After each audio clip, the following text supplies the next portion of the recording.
फकत मेरे दिल से उतर जाइएगा बिछड़ना मुबारक बिछड़ जाइएगा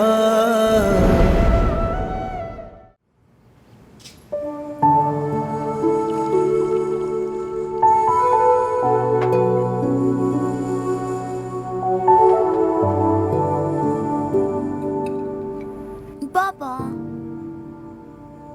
یه دفعه مامانو ببین دیگه وگرنه دوباره دستشو میباره. من میخوام مامانم زنده باشه.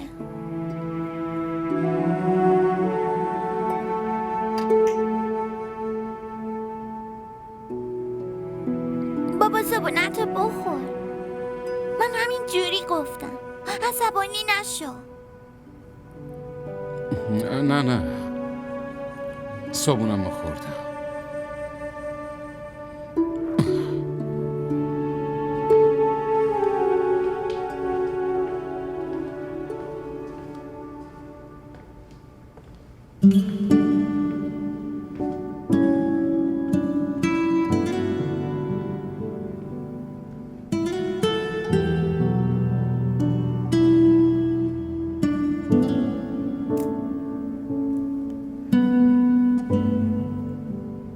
اگه عجله نمی کردین الان 1.5 ارزونتر می خریدین.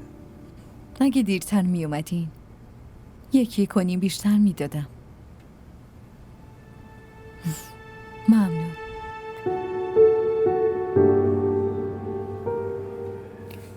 تابلو رو زدی؟ بله زدم. بفرمایید پولتون. تشکر. در رو باز کنم خانم؟ نه تمیزش کردی؟ بله کامل. باشه میتونید برید.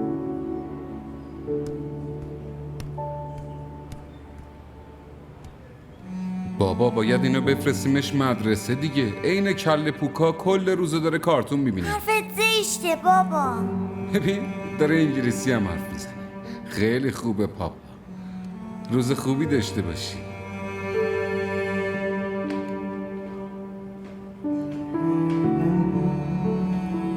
سلام مهوش.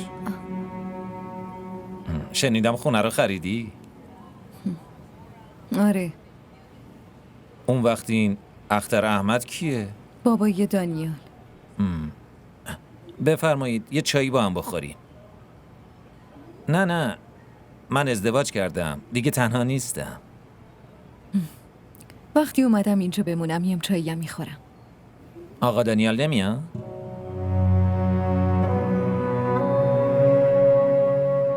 چطوری بیاد؟ دیگه رفته توی یه ویلای بزرگ. با هم آشتی کردی؟ آشتی برای بعد دعواست آقا مانتی. ما که دعوا نکردیم.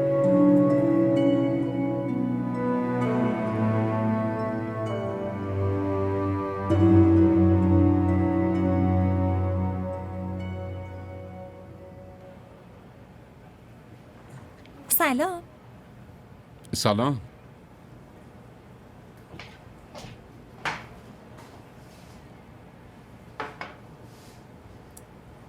تا حالا فکر کردی ممکنه دعوامون بشه؟ چرا میخندی؟ جواب بده دیگه. اگه از این سوالا کنی جواب نمیدم. اون کجاست؟ تو اتاقشه. گفتم با هم بیا ولی ازت میترسه. خدایی میگی؟ مگه میشه ازم بترسه؟ حتی منم ازت میترسم. از سکوتت میترسم. حس میکنم یه دفعه از عصبانیت منفجر میشی. برو بابا این حرفا چیه دیگه؟ پس قول بده هرچی گفتم همینطوری آروم فقط لبخند بزنی. لبخند میزنم. من رفتم مهوش رو از پانسیون آوردم خونم. پس حسابی مراقبش باش. کجا میری؟ بیرون. میترسم شما دوتا بخواید خیانت رو عادی جلوه بدید. یادت باشه آهشه. اگه خواستی خیانت رو سبک بگیری حیوانات هم خندشون میگیره. یه روزی میاد که عشقو روی تابلو می نویسن و میذارن تو موزه. بعدشم به بازدید کننده ها میگن مردم قبلا همچین خطاهایی میکردن.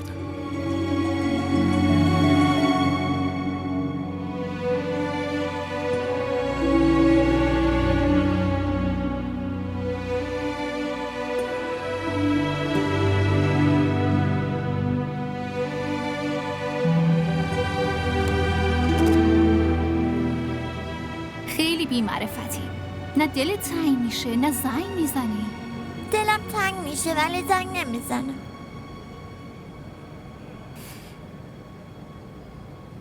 چرا؟ همین جوری. اگه با یکی دیگه ازدواج کنی دلتنگی چه فایده ای داره؟ به به، منو واسه کی در نظر گرفتی؟ با بابام که نمیشه. قبلا دلم میخواست عروسی کنی ولی الان میگم ازش فاصله بگیر. من خیلی پرروم مگه نه؟ آره. ولی از پره بودن خوردم عصبانیم. عصبانی نباش. باشه، من ازش فاصله میگیرم. غذاتو بخور. خانم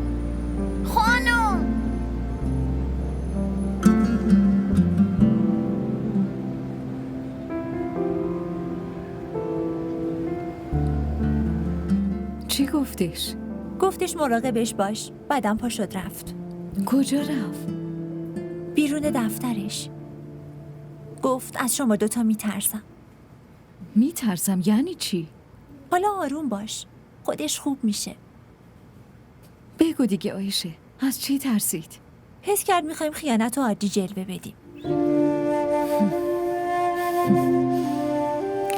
خب راست میگه دیگه. اصلا دلش نمیخواد بیاد پیشم یا حتی ریختم و ببینه. میدونی حس کردم اگر رگمو بزنم بشنوه و قلبش برام بریزه.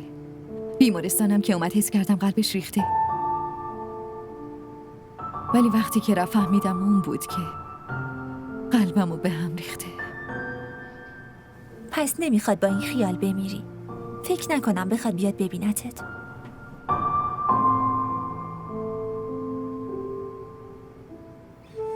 فقط یکم صبر کن. دلم میگه یه روز میاد میبینتت. اون روز هم دیگه حاضر نمیشه بذارتتو بره. با این حرفا دلمو خوش نکن. بیشتر گریه میگیره. میدونی میخوام باش دعوا کنم. راضیش کنم که درست خیانت یه گناهه، ولی یه چیزی هم به اسم توبه هست.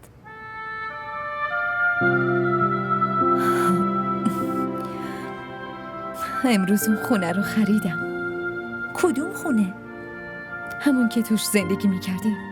با پولایی که شهریار داده بود؟ گفتم حالا بخرمش. بعدم پولشو میده و به اسم خودش میکنه. به این فکر نکردی که چرا خودشون خونه رو نخریده؟ چرا؟ گفتش نمیخواد دیگه حتی از نزدیک اون خونه رد شه. توش بره که دیگه میمیره. اونجا رده پای شهریار احمد هست.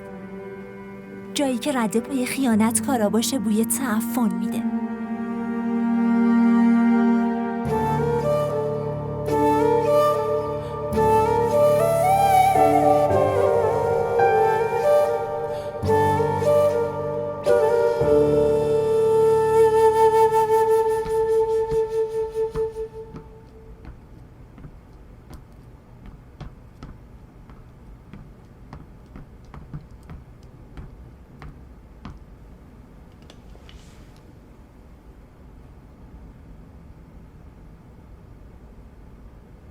چرا با هم بازی نمی کنی؟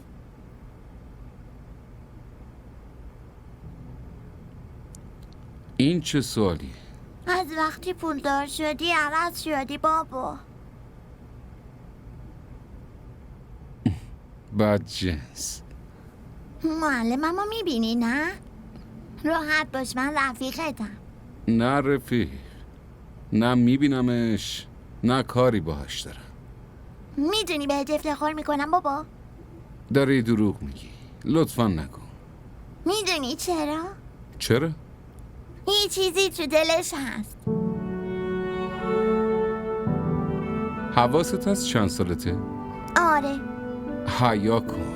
این حرفا برای سن تو نیست. وایسه بابا. چیه؟ نمیتونم بابامو بدم به یکی دیگه. نگران نباش. بابات فقط برای خودته.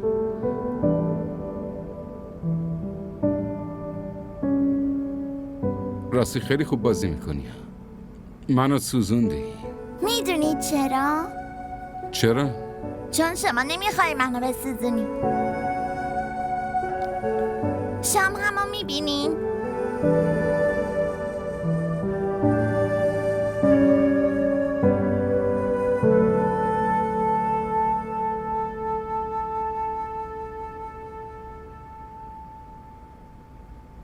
میگه شام هم دیگه رو ببین. خب میدونی چیه؟ چیه؟ داره بهت دروغ میگه. میخواد اینجوری بگه ببینه تو دلت چه خبره. بس کن بابا. ببین تو هم دست بردار. برو پیش هانیه و بهش بگو با هم ازدواج میکنی. خفه شو. پس پاشو بیا خونه من. فکر کن تو سفر یه قطار یه جایی پیاده شده. قطار داره میره ولی فهمیده اون مقصدش نبوده. یه جا وایساده و منتظره. میخواد عذرخواهی کنه.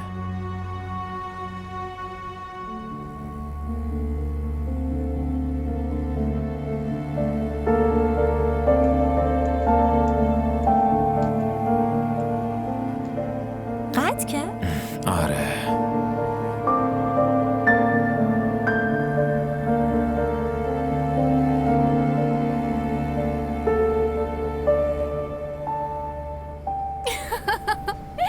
دیدی؟ اول میگفت عروسی کن، حالا میگه برو از بابام فاصله بگیر. بلا. بعدم میگه من خیلی پرروام. نه آخه یه بچه اینقدری باید یه همچین حرفایی بزنه؟ بس کن هانیه. چرا اینقدر میخندی؟ حس میکنم روش جدیدت به جای گریه کردن. غذا آماده است، بیا بخور. البته گشنت که نمیشه.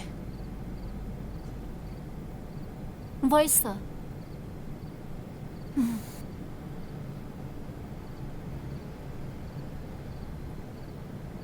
این که داشتم میخندیدم معنیش این نیست که داشتم گریه میکردم. ولی اگه بخوام میتونم گریه‌ام کنم. وقتی هم که میگم عاشقش نبودم، راسته که واقعا عاشقش نبودم، ولی ممکنه عاشقش بشم. اما هنوز یه چیزی رو نمیفهمم. کسی که قبلا اینقدر عاشق یکی بوده اجازه داره دوباره عاشق یکی بشه؟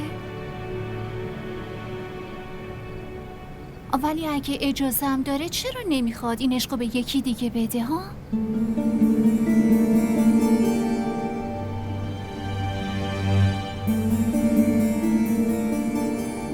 بیا بریم غذا بخوریم، گشنمیم.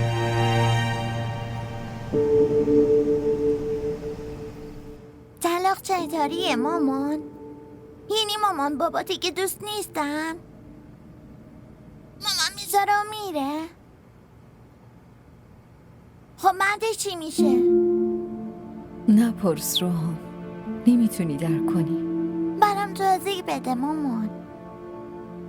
وقتی مامان بذاره و بره همه خانواده از هم دور میشن. اینقدر حرفای گنده گنده نزن. بابا من همینو میگه. من دیگه حرفای گنده گنده میزنم دیگه. شما دوتا منو زود بزرگ کردی. مامان لطفا، من نمیخوام بزرگتر شم. گوشیو بده بابات حرف بزنم. باهات حرف نمیزنه دیگه. حالا بهش بگو فقط یه بار صحبت کنه.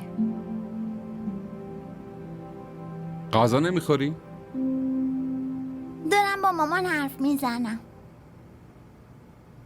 وایسا بابا. مامان میخواد باهات حرف بزنه. داره خواهش میکنه.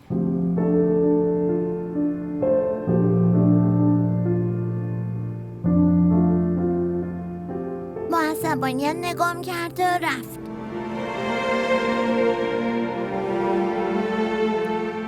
من دیگه برم غذامو بخورم.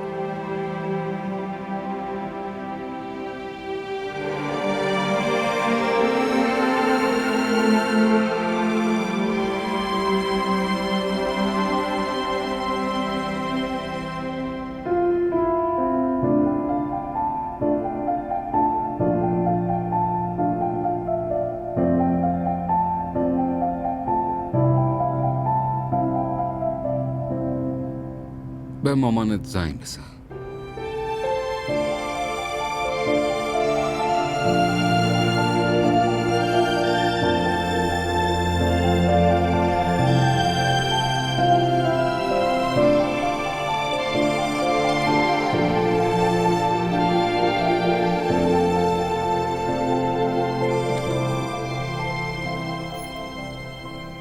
یه لحظه ببین چی میگم.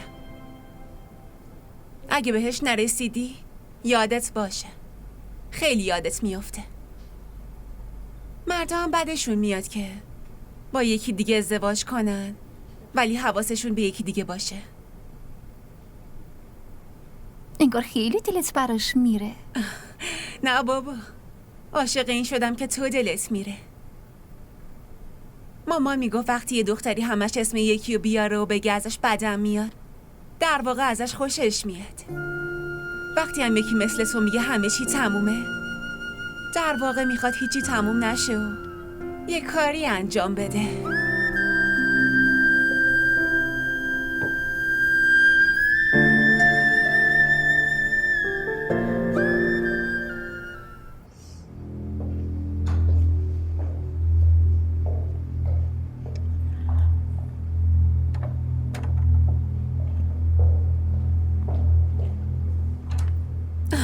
خجالت کشیدی؟ بیا، لطفاً بیا تو.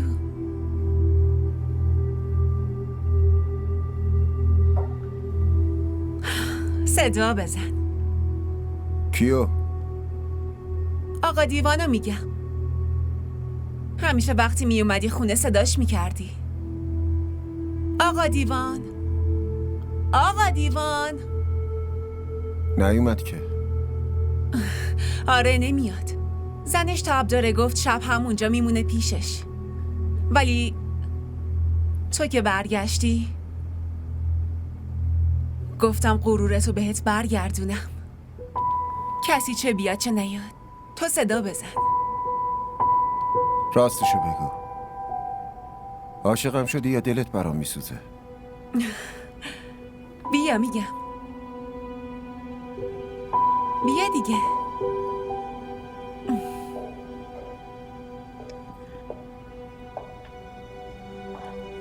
بشین اینجا.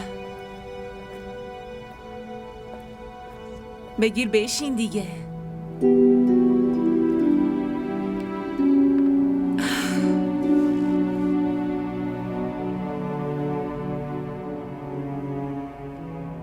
مرد بودنت بهم ثابت شده.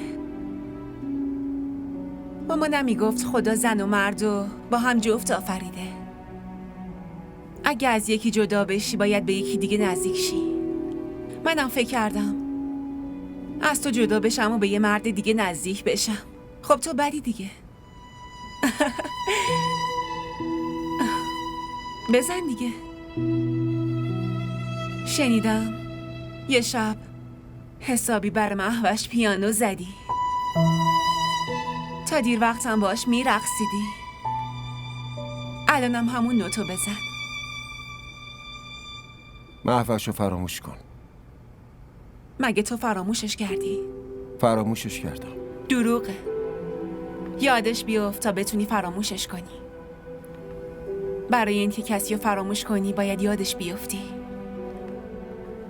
همون نوتو بزن تا دوتامون یادش بیفتیم و بتونیم فراموشش کنیم.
حسی داری.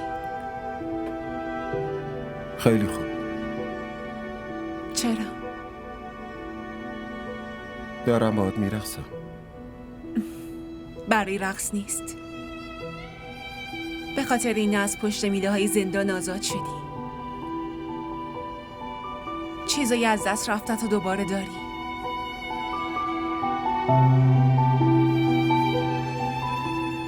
راستشو بهت بگم، اصلا باورم نمیشه. منم باورم نمیشه. تو باهاش اروپا هم رفتی. 1.5 ماه تو بغل یه غریبه بودی. برای یه زن غریبه مست کردی. بعد از رقص عذرخواهی میکنم باشه؟ نه، الان نه. چند سال بعد عذرخواهی کن. تو الان تو یه رابطه جدید اومدی. یه روزی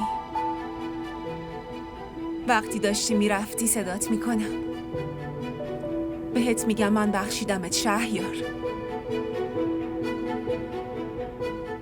الانم دوباره شدی رئیس محصولات شیمیایی شهریار.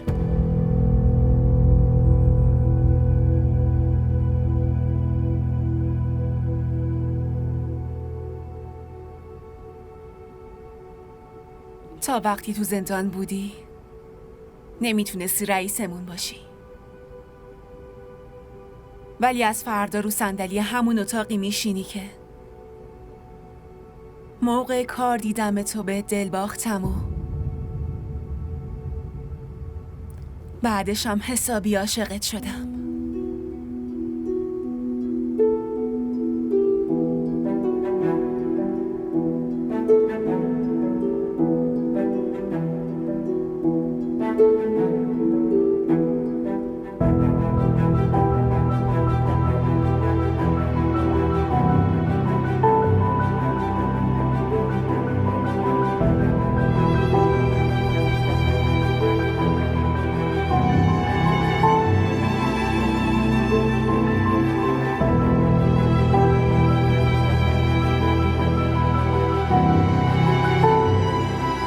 دارم ازش میترسم مهوش.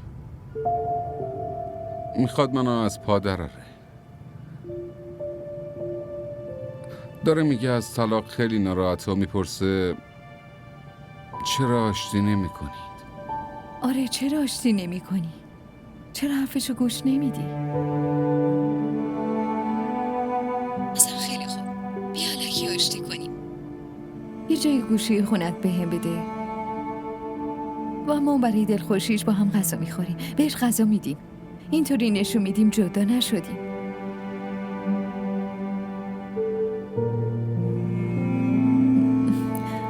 تا موقعی که انقدر بزرگ شه که معنی طلاقو بفهمه، بعد شاید خودش بگه شما دوتا برای چی با هم زندگی میکنی؟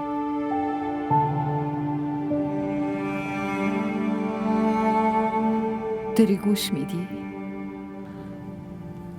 حتی اگه بفهمه هیچ وقت نمیگه چرا با هم دیگه زندگی نمی کنید. باشه اگه قبول نکنه خودم میذارم و میرم.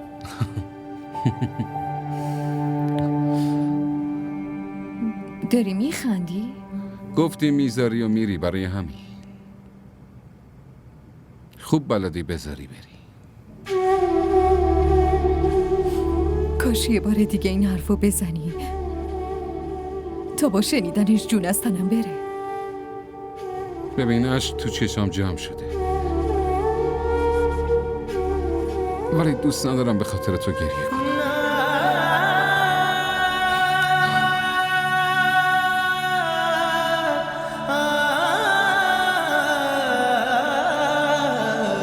बड़ी चाल सीधी है रूठे दिनों की, पलट कर कभी फिर वो मुड़ते नहीं हैं। मोहब्बत की डोरी वफा के धागे अगर टूट जाए तो जुड़ते नहीं हैं।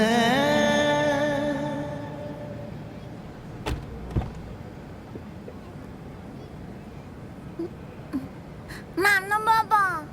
ممنون برای چی؟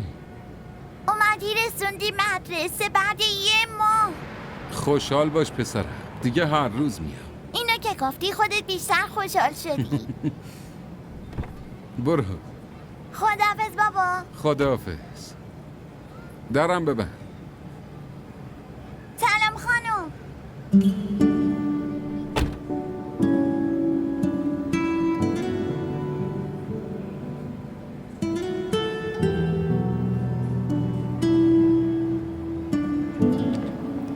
لطفاً برید آقا.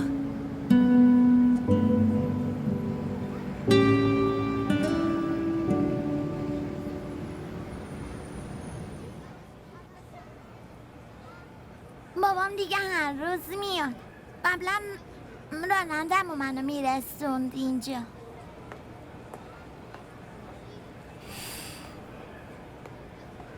اینم کلاست. شما از دستم ناراحتی؟ معلومه که نه. چرا آوردینم اینجا؟ کلاسم که این نیست. ای وای، ببخشید. فعلا. سلامتینه. دیدیش؟ کیو؟ آقا دانیالو میگم دیگه. خاله زنکی ممنون. خاله زنک چرا؟ تو اونو میشناسی، اونم تو رو میشناسه. ولی تو نه منو میشناسی نه اونو. منم همینطوری سلام کردم. اونم دست تکون داد. خدا رو شکر. خدا رو شکر؟ چی؟ خرس قطبی. اونا بیشتر از بقیه حیوانات در معرض انقراضن. به نظرتون دومین حیوان در معرض انقراض چیه؟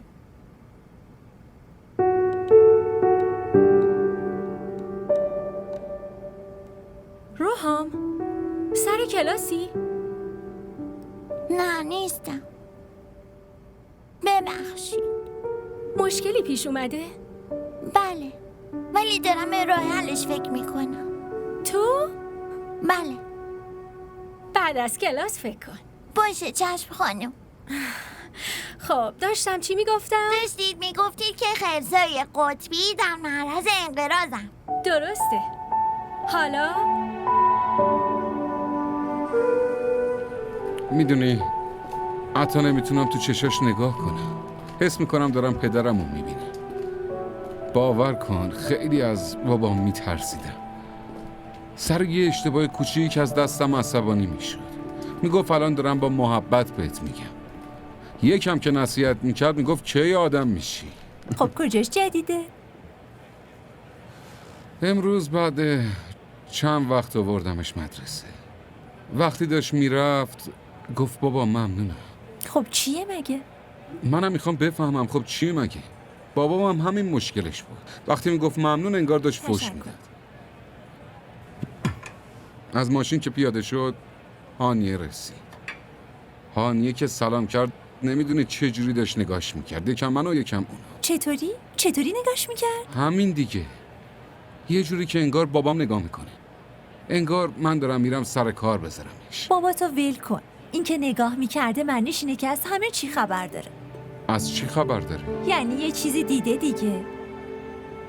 کجا چیزی دیده؟ تو قلب هانیه، تو حرفاش. 6 ساعت تو مدرسه باهاش 4 تا کلاس داره. حتما با هم حرفم میزنن دیگه. فکر کرده برچست و همه چو بهش گفته. همه چی آخه؟ مگه چی بین ما دوتاست؟ کی شما دوتا رو میگه؟ کتابی که باز میشه همونو میخونه دیگه. تو که خودتو کشیدی کنار. اون یه دانش آموزه. حتما ذهنشو خونده دیگه.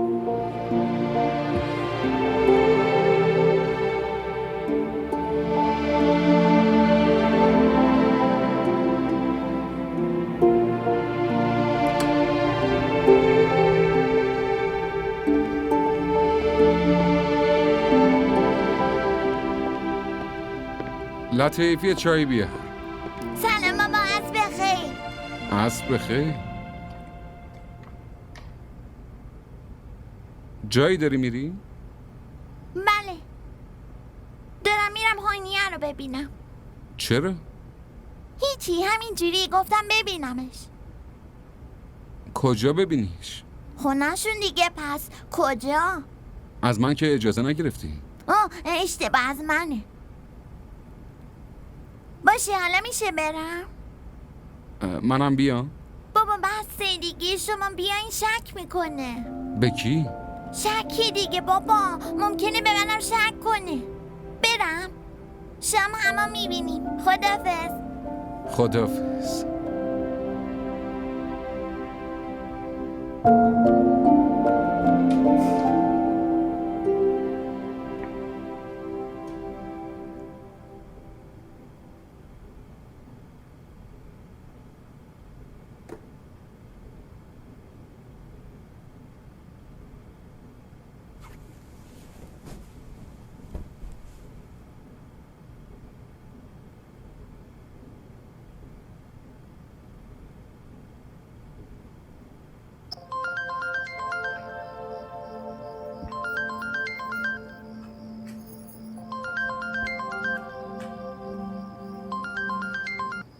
الو.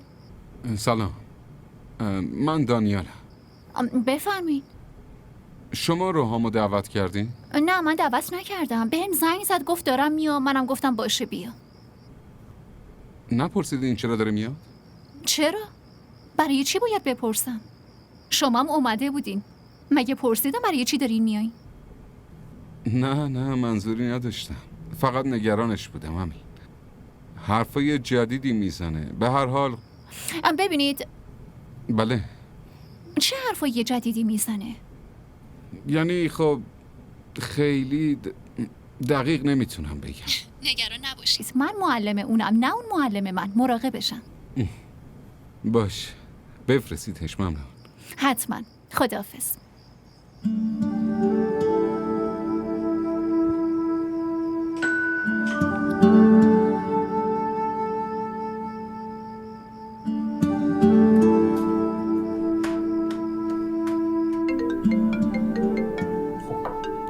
دانیاله.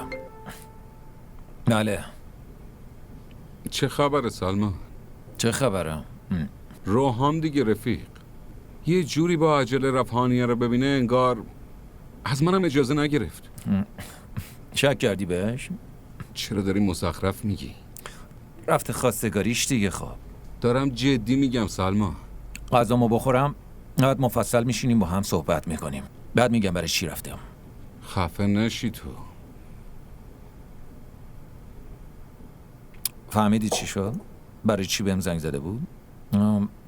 روحام رفته پیش هانیه، از اینم اجازه نگرفته.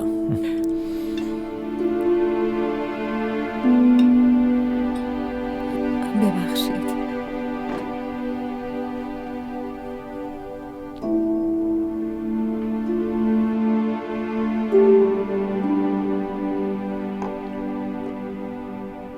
قبول دارین که ما با هم دوستیم؟ آره دوستیم. میتونم هر حرفی بخوام بزنم؟ مگه یادت رفته قبل از این همه چی رو به من میگفتی؟ فقط داشتم حافظتون رو امتحان میکردم. ولی حرفی که الان میخوام بزنم از همه‌شون مهمتره خانم. خیلی جدیه. بگم؟ آره بگو. میتونم دستتون رو بگیرم؟ آره حتما.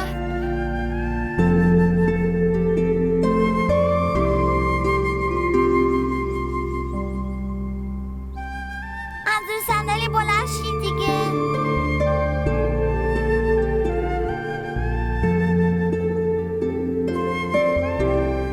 با پدرم ازدواج میکنیم؟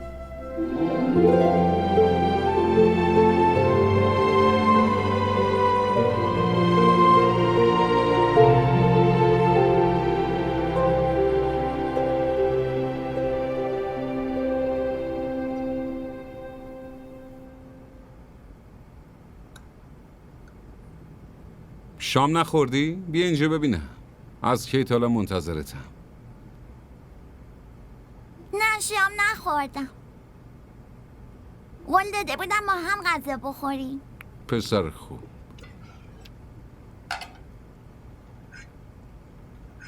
در واقع برای شام منتظرم نبودیم. نمیتونستین شام بخورین. چرا؟ چون ذهنتون مشغوله. مشغول چی؟ من که رفتم پیش هانیه خانم با خودتون گفتین معلوم نیست برای چی رفته. شامتو بخور. ذهنتون مشغول نبود؟ نه نبود.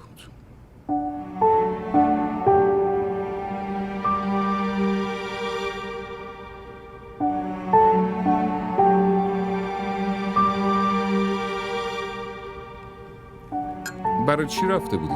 رفته بودم راضیش کنم. بهش گفتم ازدواج کنه. ازش خواستگاری کردم. چی؟ خواستگاری کردی؟ بعد اون چی گفت؟ به سنت نگاه کردی؟ چرا تو انقدر بیادبی؟ نه بابا همینجوری گفتم. فکر کردم وقتی بشنوی میخندین و بغلم میکنین. اونجا چی کار کردی؟ رفتم خواستگاری کردم دیگه. دستشو گرفتم و گفتم با پدرم ازدواج میکنین؟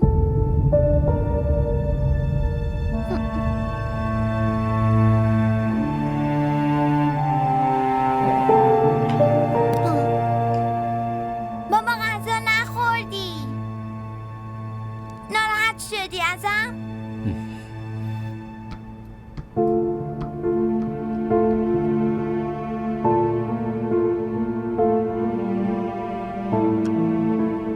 بابا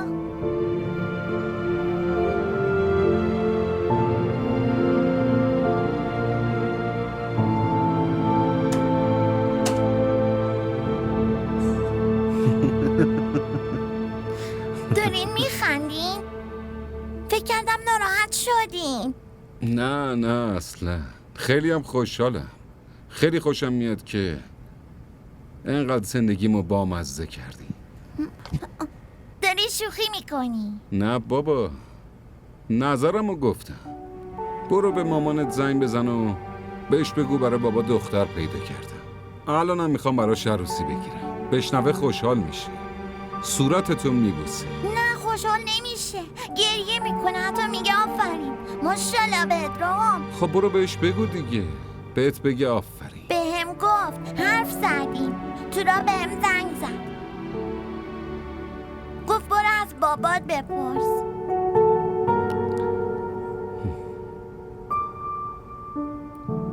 باشه حالا فردا میپرسم، الان غذا بخورین، من خیلی گشنمه. گشنته آره؟ بریم بیا غذا بخوریم.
फकत मेरे दिल से उतर जाइएगा, बिछड़ना मुबारक बिछड़ जाइएगा।